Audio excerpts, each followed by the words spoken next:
يجتبي إليه من يشاء ويهدي إليه من ينيب.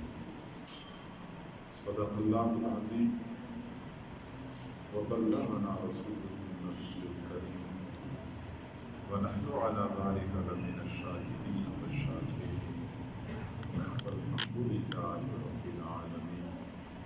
اللهم صل على سيدنا محمد وعلى آل سيدنا محمد وبارك وسلم.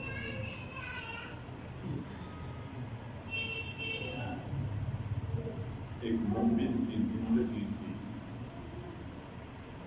تمام تر کوششیں اور کاوشیں اس لیے ہوتی ہیں کہ اس کو اللہ کی رضا نصیب ہو جائے۔ سخت سردی کے موسم میں آدھی رات کو اٹھ کے عبادت کرتا ہے، یا سخت گرمی کے موسم میں شدت کی پیاس برداشت کر کے روزے رکھتا ہے، یا سفر کی صعوبتیں برداشت کر کے اپنے وطن اور علاقے کو چھوڑ چھاڑ کے حج کے لیے نکلتا ہے، یا پھر وہ اپنی بیوی بچوں کے ساتھ رفاقت کو ترک کر کے اللہ کے دین کے لیے در در کے دھکے کھاتے ہوئے دعوت کا کام کرتا ہے۔ تمام تر سعی اور کوششوں کا ایک ہی مقصد ہوتا ہے کہ میں اللہ کا مقرب بندہ بن جاؤں، لیکن ان کوششوں کے باوجود بھی ہم اپنے دل و دماغ میں یہ سوچ رکھتے ہیں کہ اللہ کا قرب پانا بہت مشکل ہے، اللہ کا دوست بننا ہمارے لیے ممکن نہیں ہے، اللہ کا ولی بننا ہمارے بس کا رول نہیں ہے۔ کئی مرتبہ ہم کوشش کرتے ہیں تو پہلے قدم پہ شیطان ہمیں مایوسی میں مبتلا کرتا ہے کہ تو ویسے کوشش کر رہا ہے، تیرے سے کچھ نہیں ہو سکتا، تو اللہ کا ولی نہیں بن سکتا، ماحول ٹھیک نہیں ہے، نفس اور شیطان مسلط ہو چکے ہیں، گناہوں کا دورہ ہے، اس میں ولایت ممکن ہی نہیں ہے۔ لیکن میں نے پہلے اشارہ کر دیا کہ یہ شیطانی دھوکہ ہے۔ اللہ رب العزت نے یہ معاملہ ہمارے لیے آسان فرمایا ہے۔ ایک وقت تھا کہ اللہ کی رضا کو حاصل کرنے کے لیے، اللہ کا قرب حاصل کرنے کے لیے بہت مجاہدے کرنے پڑتے تھے، بہت محنتیں کرنی پڑتی تھی، لیکن جو زمانہ گزرتا جا رہا ہے، قیامت قریب آ رہی ہے، اللہ رب العزت نے بھی اپنے نیک بندوں کے لیے آسانیاں پیدا کی ہیں۔ تھوڑی محنت کے بدلے اللہ زیادہ بلند مراتب عطا کرتا ہے۔ حضرت قاری محمد طیب صاحب رحمہ اللہ نے اپنے خطبات میں عجیب بات ارشاد فرمائی ہے۔ وہ فرماتے ہیں کہ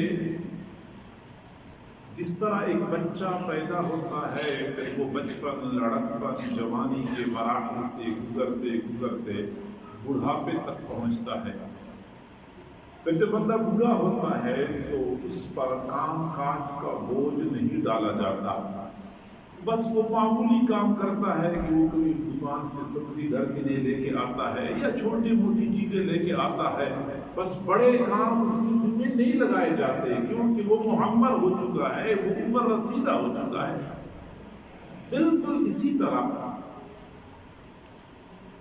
انسانیت حضرت آدم علیہ السلام کے زمانے میں بالکل بچے کی طرح تھی، پھر حضرت نوح علیہ السلام کے زمانے میں بچپن سے نکل کے لڑکپن کے مرحلے میں داخل ہو گئی، حضرت ابراہیم علیہ السلام کے زمانے میں جوانی کی دہلیز پہ پہنچ گئی، پھر حضرت موسیٰ علیہ السلام کے زمانے میں بھرپور شباب اور جوانی کا وقت تھا، اور پھر یہ وقت گزرتے گزرتے جب یہ امت وجود میں آئی تو انسانیت بڑھاپے کی عمر کو پہنچ چکی تھی، اس لیے چونکہ اس کے بعد انسانیت میں ختم ہو جانا ہے، یہ انسانیت کی بڑھاپے کی عمر ہے اور بڑھاپے میں کام کا بوجھ کم ڈالا جاتا ہے۔ یہی وجہ ہے کہ اللہ رب العزت نے سابقہ امتوں کی بنسبت اس امت پر اعمال کا بوجھ کم ڈالا ہوا ہے۔ کہاں 50 نمازیں اور کہاں 5 نمازیں، کہاں 6 مہینے روزے اور کہاں 1 مہینے روزے، اور کہاں پہ 1/4 مال کی زکوٰۃ اور کہاں پہ 2.5%، 40واں حصہ زکوٰۃ۔ یعنی اللہ رب العزت نے اعمال کا بوجھ کم کر دیا ہے۔ صحیح بخاری شریف کے روایت ہے، حضور صلی اللہ علیہ وسلم نے فرمایا، ایک مثال سے یہ بات سمجھائی ہے کہ ایک آدمی کچھ مزدوروں کو کام پہ لگاتا ہے اور یہ کہتا ہے کہ کون میرے لیے کام کرے گا صبح سے لے کر نصف النہار تک، ایک قیرات کے بدلے 1 قیرات مزدوری ملے گی، صبح سے لے کے نصف النہار تک کام کرنا ہوگا۔ نصف النہار سے مراد جب سورج بالکل آسمان کے درمیان میں آ جائے، ابھی وہ ڈھلنے والا ہو، اس وقت کو نصف النہار کہتے ہیں۔ کون کام کرے گا، اس کو اجرت 1 قیرات ملے گی۔ تو کچھ مزدور کھڑے ہو گئے، انہوں نے کام شروع کر دیا، نصف النہار تک ان کو 1 قیرات اجرت مل گئی۔ پھر اس مالک نے اعلان کر دیا، کون کام کرے گا میرے ساتھ اس نصف النہار سے لے کے عصر تک 1 قیرات کے بدلے۔ پھر کچھ لوگ کھڑے ہو گئے، انہوں نے کام کر دیا عصر تک اور ان کو 1 قیرات مزدوری مل گئی۔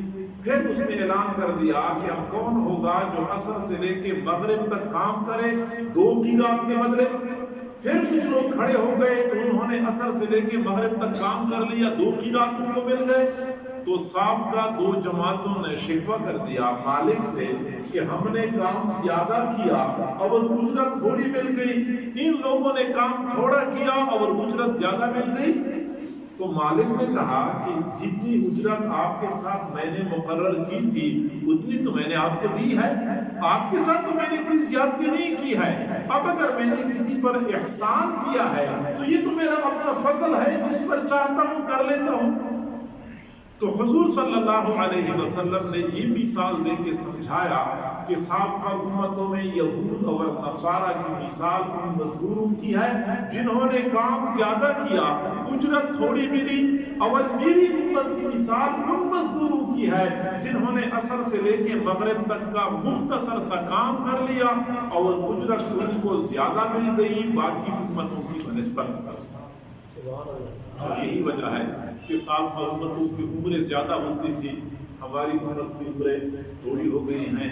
عمریں تو تھوڑی ہو گئی ہیں، صحابہ کرام کو اس بات کا افسوس ہوتا تھا کہ سابقہ امتوں میں ہزاروں سال عمر ہوا کرتی تھی یا سینکڑوں سال عمر ہوتی تھی اور وہ زیادہ نیک اعمال کرتے تھے، ہماری تو عمر تھوڑی ہوتی ہے تو ہمارے پاس تو اعمال کا ذخیرہ تھوڑا ہوگا، تو قیامت کے دن ہمارے اعمال ان کے اعمال سے کم ہوں گے۔ پھر اللہ رب العزت نے سورۃ القدر نازل فرمائی کہ لیلۃ القدر خیر من الف شہر، اور تمہارے لیے مختصر عمل زیادہ ثواب کا ذریعہ بنے گا۔ محنت تھوڑی، اللہ تعالیٰ زیادہ اجرت عطا کرتا ہے۔ یہ تو پوری امت کے ساتھ اللہ تعالیٰ کا معاملہ ہے۔ اور پھر اسی امت میں سے بھی جو قیامت قریب آ رہی ہے، فتنے بڑھتے جا رہے ہیں، شیطان کا زور بڑھتا جا رہا ہے، اتنا ہی اللہ تعالیٰ کی رعایت میں اضافہ ہوتا جا رہا ہے۔ لہٰذا حضرات صحابہ کرام کے زمانے میں بھی اعمال پر جتنا اجر ملتا تھا، آج کے زمانے میں اتنے اعمال پر زیادہ اجر ملتا ہے۔ حضور صلی اللہ علیہ وسلم نے صحابہ کرام کو فرمایا، اے میرے صحابہ، تم ایک ایسے زمانے میں ہو، تم میں سے کوئی بندہ دین کے 10 حصوں میں سے 9 حصوں پہ عمل کر لے، ایک حصہ چھوڑ دے، وہ بندہ ہلاک ہو جائے گا۔ لیکن ایک زمانہ ایسا آنے والا ہے کہ اس میں اگر کوئی بندہ دین کے 10 حصوں میں سے ایک حصے پہ عمل کر لے، 9 حصوں کو چھوڑ دے، وہ پھر بھی کامیاب ہو جائے گا۔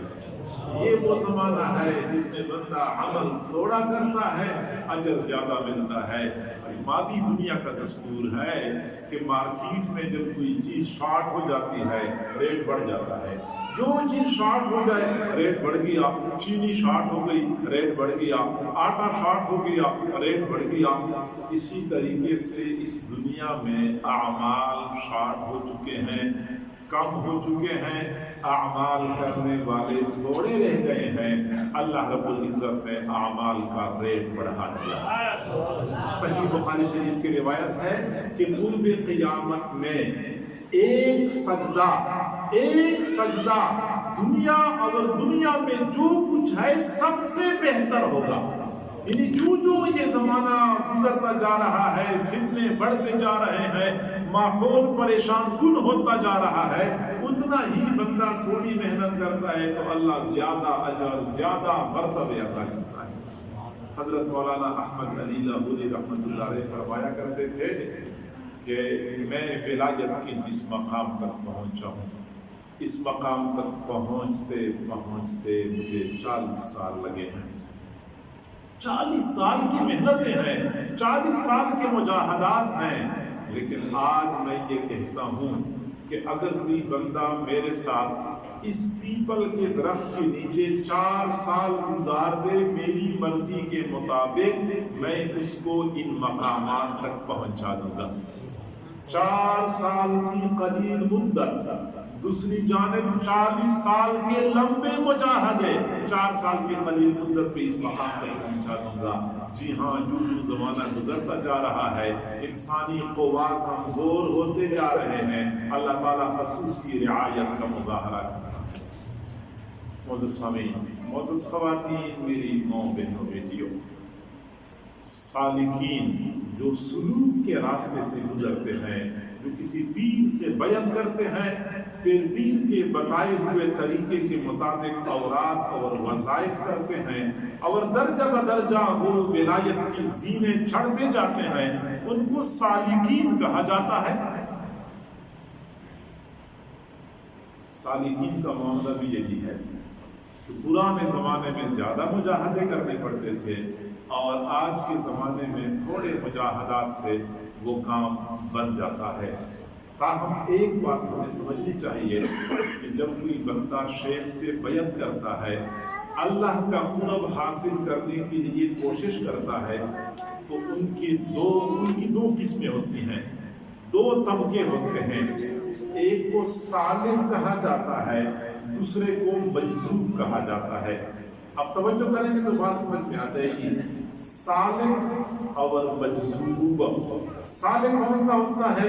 جو خود محنت کرتا ہے، خود عبادت کرتا ہے، خود ریاضت کرتا ہے، نفس کو مارتا ہے، نفسانی خواہشات کی خلاف ورزی کرتا ہے، اور ان مجاہدات اور مشقتوں کے نتیجے میں اللہ کی طرف سفر طے کرتا ہے، اس کو سالک کہتے ہیں۔ ایک ہوتا ہے مجذوب۔ مجذوب وہ خوش قسمت بندہ ہوتا ہے جس کو اللہ اپنی طرف خود کھینچتا ہے۔ اب یہ 2 قسمیں بن گئی کہ کچھ لوگ تو وہ ہوتے ہیں جو خود محنت کر کے اپنے زور پہ یہ سفر طے کرتے ہیں، اور کچھ لوگ وہ ہوتے ہیں جن کو اللہ اپنی طرف کھینچتا ہے، ان کو محنت نہیں کرنی پڑتی۔ بھائی سادہ سی مثال ہے، ایک آدمی سیڑھیوں پہ 7ویں منزل تک چڑھتا ہے، اگلا آدمی لفٹ میں کھڑا ہو جاتا ہے اور چند سیکنڈ میں وہ 7ویں منزل پہ پہنچ جاتا ہے۔ یہی مثال ہے کہ بعض لوگ سیڑھیوں پہ چڑھ کے پسینہ بہا کے اور محنت کر کے اوپر جاتے ہیں، اور بعض کو جیسے لفٹ میں بیٹھا کے اوپر پہنچا دیا جاتا ہے۔ یہ روحانی دنیا میں یہ 2 طبقات پائے جاتے ہیں، سالک اور مجذوب۔ اب میں حضرات انبیاء کرام کے حالات سے اگر آپ کو مثالیں پیش کر دوں تو بات سمجھ میں آ جائے گی کہ حضرت موسیٰ علیہ السلام سے اللہ تعالیٰ نے ملاقات کرنی تھی اور ہم کلامی کرنی تھی، تو حضرت موسیٰ علیہ السلام کو فرمایا کہ آپ کوہ طور پہ پہنچ جائیں، کوہ طور پہ پہنچ جائیں۔ حضرت موسیٰ علیہ السلام خود محنت کر کے پیروں پہ چل کے کوہ طور تک پہنچ گئے۔ وَلَمَّا جَاءَ مُوسَىٰ لِمِيقَاتِنَا، حضرت موسیٰ علیہ السلام آئے اس جگہ پہ جو جگہ میں نے ان کے ساتھ متعین کی تھی۔ حضرت موسیٰ علیہ السلام خود چل کے گئے۔ اب ان کی مثال سالک کی ہے، لیکن جب اللہ نے اپنے محبوب صلی اللہ علیہ وسلم کے ساتھ راز و نیاز کرنا تھا تو ایسے نہیں فرمایا کہ خود آ جاؤ، بلکہ باقاعدہ نمائندہ بھیجا، سواری بھیجی کہ آپ اس سواری پہ سوار ہو کے میرے پاس آئیں، میں نے آپ سے بات کرنی ہے۔ اب اتنا فرق ہے کہ حضور صلی اللہ علیہ وسلم کو اپنے پاس لے کے چلے گئے۔ سبحان الذی اسری بعبدہ لیلا من المسجد الحرام الی المسجد الاقصی، پاک ہے وہ ذات جو اپنے بندے کو لے گئی، یعنی بندہ خود نہیں کیا، اللہ خود اپنے بندے کو اپنے پاس لے گیا۔ تو یہ مجذوب کی کیفیت ہوتی ہے، مجذوب کا درجہ ہوتا ہے۔ حضور صلی اللہ علیہ وسلم جب ہجرت کی رات مکہ مکرمہ سے مدینہ منورہ جا رہے تھے تو حضرت علی رضی اللہ عنہ کو فرمایا کہ علی آپ میری جگہ پہ سو جائیں، میرے پاس مکے والوں کی کچھ امانتیں ہیں، صبح کے وقت وہ امانتیں اہل مکہ کو واپس کر دیں اور پھر اس کے بعد مدینہ منورہ آ جائیں۔ حضرت علی کو فرمایا کہ پھر آپ آ جائیں، اور حضرت سیدنا صدیق اکبر کو فرمایا کہ میں آپ کو اپنے ساتھ لے کے جاؤں گا۔ یہ فرق ہے کہ حضرت علی کی حیثیت سالک کی تھی، سیدنا صدیق اکبر کی حیثیت مجذوب کی تھی۔ محبوب کو تو لائے وہ ہمراہ بزم میں، محبوب کو تو لائے وہ ہمراہ بزم میں، اور عاشقوں کو دور سے راستے بتا دیے۔ وہ عاشقوں کو راستہ بتا دیا کہ پھر آپ وہاں چلے جائیں، محبوب کو اپنے ساتھ لے کے جا رہے ہوتے ہیں۔ سالک اور مجذوب یہ دو طبقات ہوتے ہیں راہ سلوک پہ چلنے والوں میں۔ اب ظاہری بات ہے کہ سیڑھیوں پہ چڑھنا دشوار ہے، لفٹ پہ بندہ کھڑا ہو جائے اور سیکنڈوں میں بلندی پہ پہنچ جائے تو زیادہ آسان ہے۔ ہر بندہ یہ چاہتا ہوگا کہ میں اللہ کا قرب حاصل کر لوں اور اسی طریقے سے حاصل کر لوں کہ زیادہ مجاہدہ نہ کرنا پڑے، زیادہ محنت نہ کرنی پڑے۔ تو اس کے لیے کیا کرنا پڑتا ہے؟ تو سمجھ لیں کہ اللہ کا مجذوب بننے کے لیے، اللہ کا محبوب بننے کے لیے اولین طریقہ، اولین گر یہ ہے کہ ہم حضور صلی اللہ علیہ وسلم کی سنتوں کو اپنائیں۔ اتباع سنت کی وجہ سے بندہ اللہ کا محبوب بن جاتا ہے، پھر اللہ اپنے محبوب کو خود اپنے قریب کرتا ہے، محبوب کو زیادہ محنت نہیں کرنی پڑتی۔ قل ان کنتم تحبون اللہ فاتبعونی یحببکم اللہ، محبوب آپ کہہ دیجئے، محبوب آپ کہہ دیجئے کہ اگر تم اللہ سے محبت کرتے ہو فاتبعونی، تو تم میری اتباع کرو، یحببکم اللہ، اللہ تم سے محبت کرے گا۔ تو گویا کہ سنت کی اتباع کی بدولت بندہ اللہ کا محبوب بن جاتا ہے، پھر بندے کو زیادہ محنت نہیں کرنی پڑتی، اللہ تعالیٰ خود ہی راستے ہموار کر دیتا ہے، خود ہی بندے کو اپنا مقرب بنا دیتا ہے۔ اور یہی وجہ ہے کہ حضرت خواجہ مجدد الفسانی رحمۃ اللہ علیہ نے فرمایا کہ میں نے ظاہری علوم حاصل کرنے کے لیے علماء کی مجالس کا رخ کیا، ان کی درسگاہوں میں نے بیٹھنا شروع کیا، اور سال ہا سال تک علماء کی علمی مجالس میں شریک ہوتا رہا۔ الحمدللہ میں نے اتنا علم حاصل کر لیا کہ ضرورت کے موقع پہ کام آتا ہے اور ضرورت پوری ہو جاتی ہے۔ علم کے حصول کے بعد مجھے خیال آیا کہ مشائخ صوفیاء کے آگے لیں، راستہ بنا دیں گے آپ کے لیے، راستہ بنا دیں ذرا، راستہ بنا دیں۔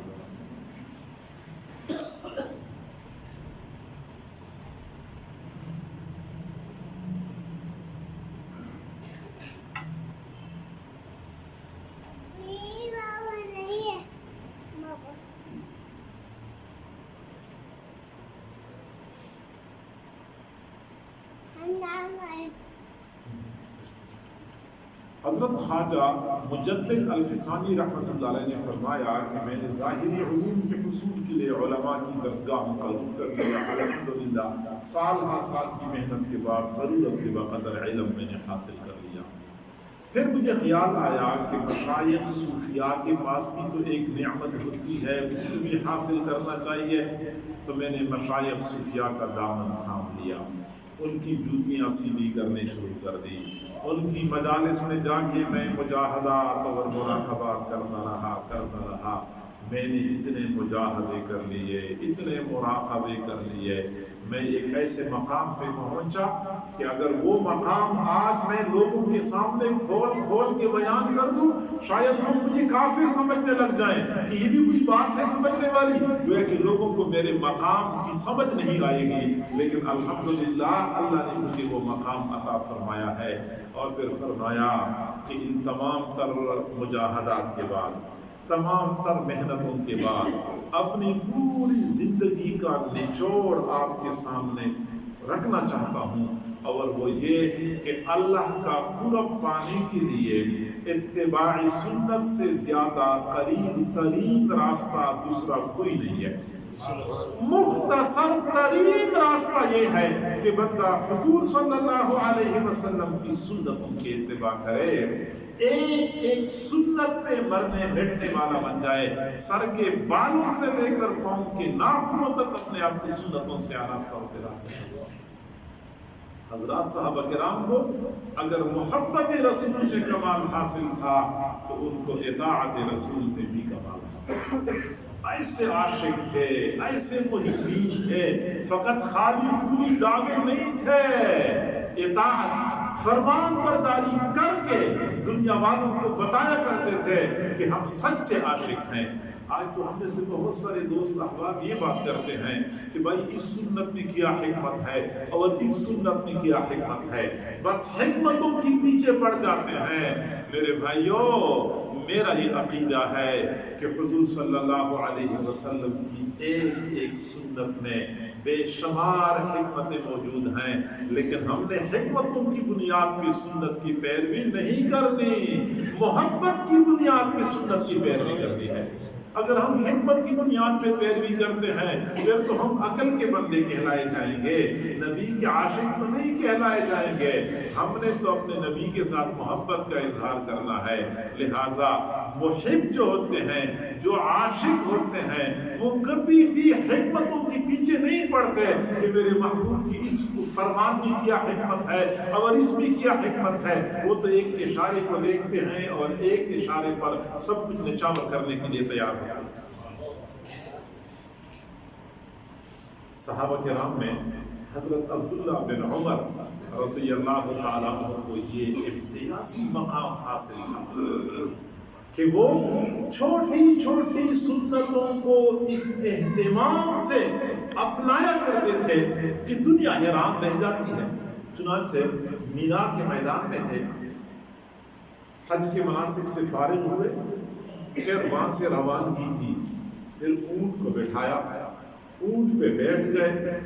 اب اونٹ کا رخ ادھر تھا اور عبداللہ بن عمر نے جانا بھی ادھر تھا، لیکن اونٹ کو کھڑا کر دیا، پھر ایسے ایک جگہ میں چکر دیا، پھر اونٹ کو روانہ کر دیا۔ کسی نے پوچھا کہ جب آپ کی اونٹ کا رخ بھی ادھر ہی تھا، آپ نے جانا بھی ادھر ہی تھا، تو ایسے اونٹ کو ایک جگہ میں چکر کیوں دیا؟ تو فرمایا کہ مجھے خود بھی نہیں معلوم کہ میں نے ایسا کیوں کیا، البتہ میں نے اپنے محبوب کو یوں کرتے ہوئے دیکھا۔ وہ میرے محبوب نے ایسا کیا تھا جب وہ حجۃ الوداع کے موقع پہ آئے تھے، مینا کی وادی میں اونٹنی کو بیٹھایا، پھر جب آپ اونٹنی کو کھڑا کر دیا، پھر ایک مرتبہ ایسے چکر دیا، پھر روانہ کر دیا، میں نے بھی ایسے کر دیا۔ یعنی جب حضور صلی اللہ علیہ وسلم حجۃ الوداع کے موقع پہ مدینہ منورہ سے مکہ مکرمہ تشریف لائے، پھر مکہ سے دوبارہ مدینہ منورہ تشریف لے گئے، تو سفر میں ہر جگہ پہ قدم قدم پہ حضرت عبداللہ بن عمر حضور صلی اللہ علیہ وسلم کے تمام تر اعمال افعال کا جائزہ لیتے رہے۔ حضور نے جہاں پڑاؤ ڈالا انہوں نے اس جگہ کو یاد کر لیا کہ یہاں حضور نے پڑاؤ ڈالا تھا۔ جہاں حضور نے نماز پڑھی عبداللہ بن عمر نے اس جگہ کو یاد رکھا، جہاں حضور قضائے حاجت کے لیے بیٹھے عبداللہ بن عمر نے اس جگہ کو بھی یاد رکھا۔ اب 500 کلومیٹر کا فاصلہ، پھر پہاڑیوں کے درمیان سے گزرنا، پھر وادیوں سے گزرنا، اور پھر جھاڑیوں کے درمیان میں سے گزرنا، ریتلے علاقے، لیکن عبداللہ بن عمر کو کس قدر جنون تھا، کس قدر وارفتگی تھی، انہوں نے تمام تر مراحل میں حضور کی پڑاؤ ڈالنے کو، نماز پڑھنے کو، قضاء حاجت اور وضو سے فارغ ہونے کو، سب کچھ کو یاد کیا تھا۔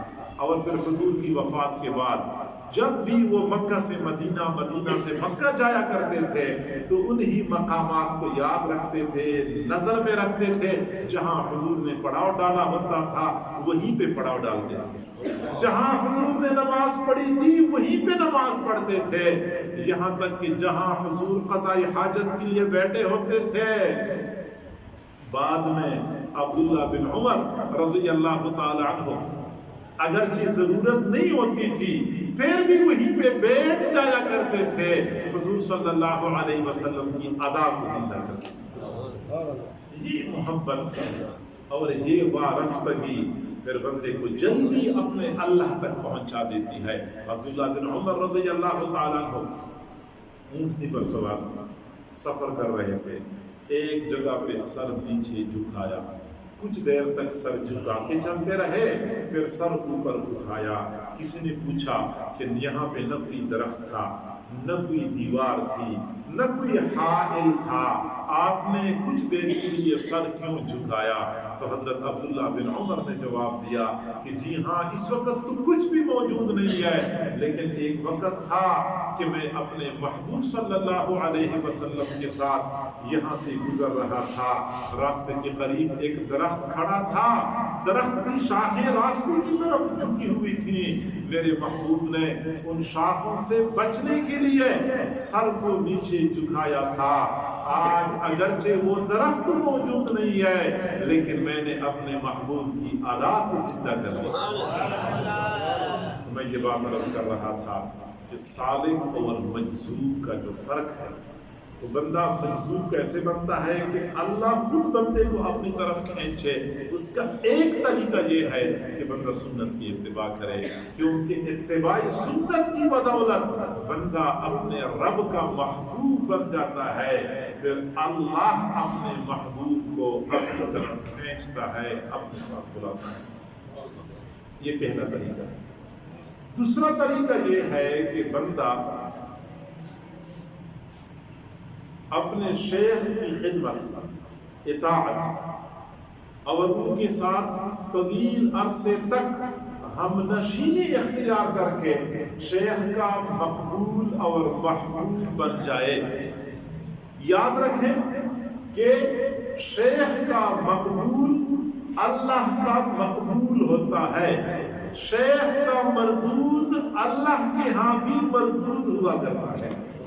وہی لوگ سعادت مند ہوتے ہیں جو شیخ کی خدمت کرتے ہیں، شیخ کی اطاعت کرتے ہیں اور شیخ کے ساتھ کامل تعلق اور وابستگی رکھتے ہیں کہ شیخ کے دل میں ان کے لیے مقام اور مرتبہ بن جائے۔ اور میرے بھائیوں، یہ بات یاد رکھیں کہ اللہ والے اللہ کے لاڈلے ہوتے ہیں، اللہ ان کی لاج رکھتا ہے، اللہ ان کی لاج رکھتا ہے، ان کی باتوں کو پورا کرتا ہے۔ چنانچہ یہ اللہ والے کئی مرتبہ اپنے مریدین اور متعلقین کو اللہ سے قبول کرواتے ہیں۔ حضرت مولانا عبدالحق رحمۃ اللہ علیہ دارالعلوم حقانیہ اکوڑا ہٹک کے بانی تھے اور محتمم بھی تھے۔ ایک مرتبہ درسگاہ میں تشریف لائے تو اپنے شاگردوں نے دیکھا کہ استاد کا چہرہ بہت خوشی سے چمک رہا ہے، انبساط کی کیفیت ہے۔ مسند پہ بیٹھ گئے اور شاگرد سے کہا کہ بیٹا عبارت پڑھو، اس طرح کی استاد کہتے ہیں، پڑھنا شروع کر دو۔ تو شاگردوں نے کہا استاد یہ آج تو آپ بڑے خوش لگ رہے ہیں، کیا وجہ ہے؟ استاد نے کہا بیٹا پڑھو پڑھو سبق پڑھو۔ شاگرد پیچھے پڑ گئے کہ نہیں بتانا ہوگا آج آپ اتنی خوش کیوں ہیں، معلوم ہو رہا ہے کہ آپ بہت زیادہ خوش ہیں۔ تو جب طلباء نے بہت اصرار کیا تو حضرت مولانا عبدالحق رحمۃ اللہ علیہ نے فرمایا کہ الحمدللہ آج رات میں نے اللہ سے منوا لیا، آج رات میں نے اللہ سے منوا لیا کہ جو بندہ دارالعلوم حقانیہ سے پڑھ کے عالم بنے گا اس سے وہ ضرور دین کا کام لے گا۔ اللہ والے اللہ سے منواتے ہیں۔ اسی طریقے سے مشائخ اپنی مریدین کے بارے میں پھر اللہ کے سامنے منت سماج زبردست تو نہیں منوا سکتے، میں کہتا ہوں منواتے ہیں کا معنی یہ ہے کہ منت سماجت کر کے جو وہ چاہتے ہیں اللہ تعالیٰ آخرکار مان جاتا ہے کہ وہ ٹھیک ہے، اس میں ناراض نہیں ہو۔ اور یہی وجہ ہے حضرات صحابہ کرام، حضرت سیدنا صدیق اکبر رضی اللہ تعالیٰ عنہ کو ایسا ہی بھی مقام حاصل کہ وہ رسول اللہ کے محبوب تھے، پھر رسول اللہ کی محبت کی وجہ سے اللہ کے بھی محبوب بن گئے، پھر اللہ رب العزت نے جو مقام عطا فرمایا، حضور صلی اللہ علیہ وسلم نے فرمایا ان من امن الناس علی فی صحبتہ و مالہ ابو بکر، لوگوں میں مجھ پر زیادہ احسان کرنے والا اپنے مال کے ذریعے اور اپنی خدمت کے ذریعے سب سے زیادہ مجھ پہ احسان کرنے والا ابو بکر ہے، اور میں نے سارے لوگوں کے احسانات کا بدلہ دنیا میں اتار دیا، ابو بکر کے احسانات کا بدلہ اللہ تعالیٰ قیامت کے دن سیدنا صدیق اکبر رضی اللہ تعالیٰ عنہ حضور صلی اللہ علیہ وسلم کی مخلوق تھے خدمت کی وجہ سے اور صحبت کے التزام کی وجہ سے اللہ رب العزت نے ایسا مقام عطا فرمایا۔ اور پھر بعد میں ہم تاریخ کا مطالعہ کرتے ہیں، پرانے زمانے میں جن طلباء نے اپنے اساتذہ کی خدمت کی، اپنے استادوں کو خوش کر دیا خدمت اور اطاعت کی بدولت، اللہ رب العزت نے ان کو مقام عطا کر دیا۔ قریب کے زمانے میں ایک بزرگ گزرے ہیں عالم حضرت مولانا عبدالعزیز پرہاڑوی رحمۃ اللہ علیہ، یہ پرہاڑ ہے یا پرہاڑ ہے، یہ قریب کے قصبہ ہے۔ یہ حضرت مولانا عبدالعزیز پرہاڑوی رحمۃ اللہ علیہ نے کچھ کتابیں لکھی ہیں، اور وہ کتابیں واقعی دقت، باریکی اور عمیق علم کی وجہ سے علماء کے لیے حیران کن، کیا علم اللہ رب العزت نے ان کو عطا فرمایا تھا، کیا ذہانت اور فطانت تھی۔ وہ خود فرماتے ہیں کہ میں ہندوستان میں پڑھتا تھا، ہر درجے کا غبی اور کند ذہن تھا۔ جن استادوں کے پاس ہم پڑھتے تھے معمر تھے، عمر رسیدہ تھے، تو استادوں کی طبیعت خراب ہو گئی، بیمار ہوئے، تو ایک دن، 2 دن، ہفتہ، 2 ہفتے، 3 ہفتے گزر گئے۔ اب اس زمانے میں مدرسہ تو تھا، مدرسے تو نہیں ہوتے تھے، ایک مسجد میں ایک استاد کے پاس کئی سارے طلباء پڑھتے تھے۔ اب جب استاد نے دیکھا کہ میری بیماری طویل ہوتی جا رہی ہے، ادھر سے طلباء کا نقصان ہو رہا ہے، ان کی پڑھائی نہیں ہو رہی، تو طلباء کو فرمایا کہ بیٹا آپ لوگ میری صحت کا انتظار نہ کریں، دوسرے علماء کے پاس چلے جائیں، ان کے پاس پڑھیں، آپ کو وقت ضائع ہو رہا ہے۔ چنانچہ طلباء دوسرے علماء کے پاس چلے گئے اور میں نہیں گیا۔ تو مجھ سے استاد نے پوچھا کہ بیٹا آپ کیوں نہیں گئے؟ میں نے کہا استاد جی آپ کو پتہ تو ہے کہ میں اتنا کند ذہن ہوں، اتنا کمزور ذہن والا ہوں، پڑھ تو میں ویسے بھی نہیں سکتا، تو میں چاہتا ہوں کہ میں یہاں آپ کی خدمت کرتا رہوں، مجھے اللہ کی رضا نصیب ہو جائے گی۔ فرماتے ٹھیک ہے بیٹا آپ میری خدمت کرو۔ میری استاد کی بیوی بھی نہیں تھی، بچے بھی نہیں تھے، لہٰذا میں خدمت میں لگ گیا، خدمت کرتا تھا۔ استاد نے مجھے خاص طور پہ فرمایا تھا کہ بیٹا بس ایک کام کرنا ہے کہ جب نماز کا وقت ہو تو نماز کے وقت سے پہلے میری وضو وقت پہ کرانا ہے تاکہ میری نماز متاثر نہ ہو جائے۔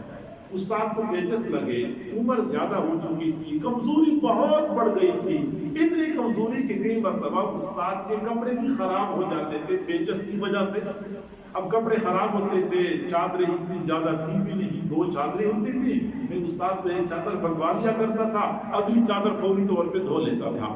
اب ہوا ایسا کہ میں چادر وقت پہ دھویا کرتا تھا، سردی کا موسم تھا، ایک مرتبہ ٹھنڈی ہوا چل رہی تھی، اور میں مدرسے کے صحن میں ہینڈ پمپ کے پاس کھڑا تھا اور استاد کی چادر دھو رہا تھا. چنانچہ ایک ہاتھ سے میں ہینڈ پمپ چلاتا تھا, دوسرے ہاتھ سے میں وہ چادر پانی کے نیچے پکڑ کے دھو لیتا تھا. اچھی طرح میں نے مسل لیا, پھر ناک کے قریب کر لیا تو وہ چادر سے بدبو آ رہی تھی. میں نے دوبارہ پانی چلانا شروع کر دیا. اب صابن نہیں تھا, سرف نہیں تھا, ٹھنڈا پانی تھا. اس سے چادر کیا آسانی سے صاف ہو سکتی تھی, لیکن میں لگا ہوا تھا کہ چادر سے بدبو بھی زائل ہو جائے اور گند تو بالکل ہی زائل ہو جائے. اب استاد کمرے میں بیٹھ کے کھڑکی میں سے یہ منظر دیکھ رہے تھے کہ ٹھنڈی ہوا چل رہی ہے, شدید سردی ہے, اور یہ مدرسے کے صحن میں کھڑا میری چادر دھو رہا ہے. تو ادھر سے استادوں نے آواز لگائی, عبدالعزیز ادھر آ جاؤ. میں بھاگتا ہوا استاد کے پاس گیا. استاد نے اسی وقت دعا کے لیے ہاتھ اٹھائے تو میں بیٹا دعا کے لیے ہاتھ اٹھا لو. فرماتے ہیں کہ مختصر وقت میں پتہ نہیں استاد نے میرے لیے اللہ سے کیا مانگا, مجھے پتہ نہیں چلا. لیکن جب استاد کا انتقال ہو گیا, میں اپنے علاقے میں آیا, پھر میں نے اپنے اندر وہ تبدیلی محسوس کر لی. وہ عبدالعزیز جو اپنے استاد کے سبق کے پڑھانے کو بھی نہیں سمجھتا تھا کہ استاد کیا پڑھا رہے ہیں, اللہ رب العزت نے میرا ذہن اتنا تیز کر دیا کہ میں ایک ہی وقت میں دونوں ہاتھوں میں قلم پکڑتا تھا اور دونوں ہاتھوں سے مختلف مضامین لکھ رہا ہوتا. یہ اللہ والے بندے کو اللہ سے قبول کرواتے ہیں. وہی لوگ سعادت مند ہوتے ہیں جو اس راز کو سمجھ جاتے ہیں, اس نقطے کو سمجھ جاتے ہیں. ٹھیک ہے, اپنی عبادت, اپنی ریاضت, اپنے ذکر اذکار یہ بھی بندے کو اللہ تک پہنچا دیتے ہیں, لیکن مختصر ترین راستہ یہی ہے. حضرت مرشد عالم رحمۃ اللہ علیہ ہمارے حضرت کے جو شیخ تھے, وہ ایک واقعہ سنایا کرتے تھے. سائیں فتح علی شاہ, وہ سائیں فتح علی کا واقعہ سنایا کرتے تھے کہ تھے تو فتح علی ان کا نام, لیکن لوگ پتو کہتے تھے, جس طرح کے لوگ تحقیراً نام بگاڑ دیتے ہیں. تو یہ حضرت خواجہ سراج الدین رحمۃ اللہ علیہ سے بیان کیا, اور حضرت خواجہ سراج الدین رحمۃ اللہ علیہ موسیٰ شریف ڈیرہ اسماعیل خان سے بھی آگے وہاں کے رہنے والے تھے. لیکن یہاں پہ شاید ترکیسر میں کیا یہ جو جگہ ہے سون سکیسر, وادی سون سکیسر میں کسی نے ان کو زمین دی تھی کہ یہاں پہ خانقاہ بنائے. تو حضرت نے وہاں پہ خانقاہ بنانے کا پروگرام بنایا, چونکہ وہاں پہ گرمیوں میں موسم معتدل ہوتا ہے. چنانچہ انہوں نے مزدوروں کو بلا لیا, ملازمین کو, مستریوں کو بلایا کہ کام کریں. چنانچہ مستری بھی کام کرتے تھے, کچھ مریدین بھی ساتھ خدمت کرتے تھے. مٹی کی دیواریں بنانی تھی, مٹی کے کمرے بنانے تھے. تو دن کے وقت گرمی کا موسم جب تھا تو صبح کے وقت تو مستری کام کرتے تھے, کچھ مریدین بھی ساتھ کام کرتے تھے, گارا تیار کرتے تھے, مٹی تیار کرتے تھے. اور دوپہر کے وقت مستری چھٹی کرتے تھے, وقفہ کرتے تھے. ظہر کے بعد پھر کام شروع ہو جاتا تھا. اب یہ طریقہ تھا کہ صبح اور شام کام کرتے تھے, دن کے وقت لوگ آرام کرتے تھے. گرمی زیادہ تھی, دھوپ شدید تھی. ایک دن دوپہر کے وقت حضرت خواجہ سراج الدین رحمۃ اللہ علیہ نے دیکھا کہ سارے لوگ سو رہے ہیں, لیکن ایک بندہ فتح علی وہ اس خانقاہ کی صحن میں بیچ میں گارا بنا رہا ہے, اور وہ گھٹنوں تک گارے کے اندر دھنسا ہوا ہے, اور وہ ٹھیک کر رہا ہے, بنا رہا ہے. تو تب حضرت خواجہ سراج الدین رحمۃ اللہ علیہ نے ان کو بلایا. بیچارہ پریشان ہو گیا کہ میں نے کیا غلطی کی ہے, میرے کپڑے بھی گندے ہیں, میرا جسم بھی گندا ہے, میں ذرا کپڑے صاف کر کے اور اپنے پاؤں دھو کے آتا ہوں. لیکن حضرت خواجہ سراج الدین رحمۃ اللہ نے فرمایا کہ اسی حال میں آ جائے. اسی حال میں اپنے مرید کو بلا لیا, پوچھا اس وقت کام کیوں کر رہے ہیں جبکہ سارے لوگوں نے چھٹی کر رکھی ہے. انہوں نے جواب دیا کہ حضرت میں نے سوچا کہ ابھی اس وقت اگر میں آرام کر لوں, ظہر کے بعد میں گارا تیار کروں گا. مستری لوگ تو مزدوری لیتے ہیں, اب مستری انتظار کریں گے, میں گارا تیار کروں گا تو ظاہری بات ہے کہ مستریوں کا وقت ضائع ہو جائے گا. تو کیوں نہ میں اس وقت گارا تیار کر لوں تاکہ مستری دوبارہ کام شروع کریں, تو مستریوں کے لیے گارا پہلے سے تیار ہو اور ان کا وقت ضائع نہ ہو. اسی وقت شیخ نے ان کو اپنے سینے سے لگایا اور نقش بندی یا سلسلہ کی نسبت ان کو منتقل کر دی. وہ پنتو رو رہا تھا کہ حضرت آپ نے مجھ پہ اتنا بڑا بوجھ ڈالا، میں تو قرآن کا ناظرہ بھی پڑھا ہوا نہیں ہوں۔ اب جو بندہ قرآن کا ناظرہ پڑھا ہوا نہیں ہے ان کو پیر بنایا جائے اور مریدوں کی اصلاح اور تربیت کا کام ان کی ذمہ لگایا جائے، حضرت میں کیسے کروں گا، مجھ سے تو کچھ نہیں ہو سکتا۔ لیکن شیخ نے چونکہ ذمہ داری ڈالی تھی، اور پھر میں نے کہا کہ مشائخ اللہ سے پھر قبول کرواتے بھی ہیں۔ پھر وہی پنتو تحجبات میں سائیں فتح علی مشہور ہو گیا، اور پھر سائیں فتح علی کے بارے میں حضرت مرشد عالم رحمت اللہ علیہ نے فرمایا کہ مکہ مکرمہ میں جب حج کے لیے گئے تھے تو پاکستان اور ہندوستان کہ بڑے بڑے علماء، وہ مدرسہ جو علوم شرعیہ تھا، وہاں پہ اس مدرسے کے اندر ہندوستان اور پاکستان کے بڑے بڑے علماء کے لیے نیچے چٹائیوں کے اوپر بستر بچھائے گئے تھے، اور اسی سائیں فتح علی کے لیے چارپائی ڈال دی گئی تھی۔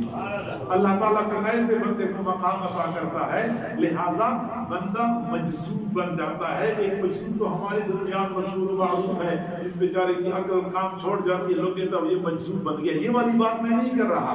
مجذوب وہ ہوتا ہے جس پر اللہ کا خاص فضل ہوتا ہے، اللہ اس بندے کو اپنی طرف کھینچتا ہے، اب اس کو زیادہ محنت نہیں کرنی پڑتی۔ اللہ تعالی ہم سب کو اپنے اللہ کا قرب، اپنے اللہ تعالی اپنی محبت اور اپنی معرفت نصیب فرمائے۔ وآخر دعوانا ان الحمد للہ رب العالمین۔